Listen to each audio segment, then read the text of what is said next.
This week, my co-captain is USA Today entertainment host, avid Bills and Yankees fan, Mr. Ralphie Aversa. How you doing?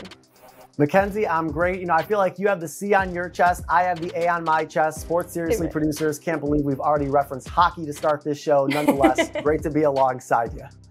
We can't wait. We're off to a great start. Now, Ralphie, every week we like to start off the show with something we call Three Things. It's a segment where we take a closer look at the topics sports fans are having in the sports world. First thing this week, one story that is dominating the news, our front pager this week, the sports world reacting to the news of Officer Derek Chauvin. He was found guilty in the murder of George Floyd. The majority of messages we saw emphasized accountability, but also reminded everyone there's still a lot of work that needs to be done. But Ralphie, there were a few tone-deaf messages we saw this week, like the tweet from the Raiders account that said, "I can breathe." Last week, Ralphie, Annalise, and I talked about the sports world and athletes in general using their platforms to bring light to subjects like this. This one, unfortunately, missed the mark.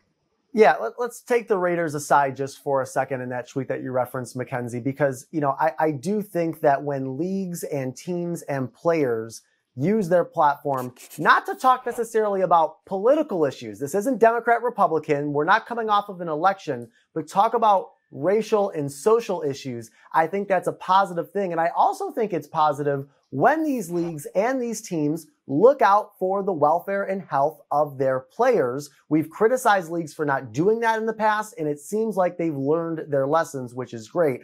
But again, there are some instances like you referenced with the Raiders, and obviously that tweet, certainly when it's amplified by the likes of a LeBron James, you know, it's going to come to light, and it certainly misses the mark.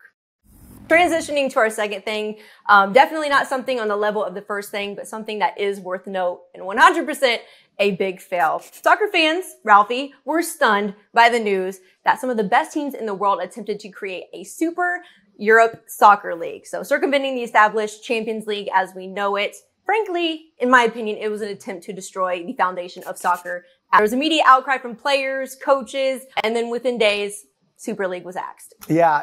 Mackenzie, this was a money grab straight through, and European football fans saw through that. You know, I thought our Nancy Armour said it best. It was American greed at its finest. And look, as American sports fans and as people who cover sports here in the States, we weren't really that surprised by it initially because we've seen it, whether it's, you know, the extra game in the NFL schedule, the expanded MLB playoffs, college conferences rearranging for what? For TV contracts, for money. That's what this sadly comes back to. However, I was pleasantly surprised that this didn't go through. And again, too, speaking to that American greed, you look at some of the ownership groups that own these football clubs that wanted to be a part of the Super League, whether we're talking about Stan Kroenke, who owns the Rams, Fenway Sports Group, John Henry and company.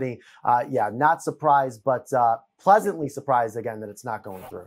This would have had a direct impact on the U.S. national team because their best players are on those 12 teams. And if this were to have happened, they would have been banned from World Cup competition. Last but not least, our third thing, we need to put this reaction in context. So Trevor Lawrence apparently doesn't like football. In an interview with Sports Illustrated, the NFL draft prospect said he doesn't play with a huge chip on his shoulder, is what he was quoted saying. He was immediately blasted for not being motivated. How do you feel about that, Ralphie?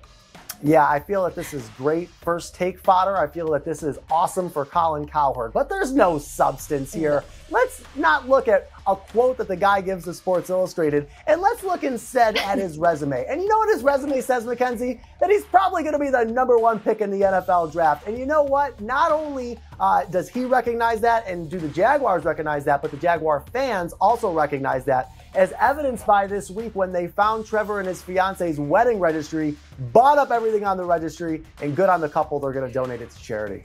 Yeah, and Ralphie, as you know, sports fans can be irrational. But just like me and you have a life outside of our job, so do these athletes.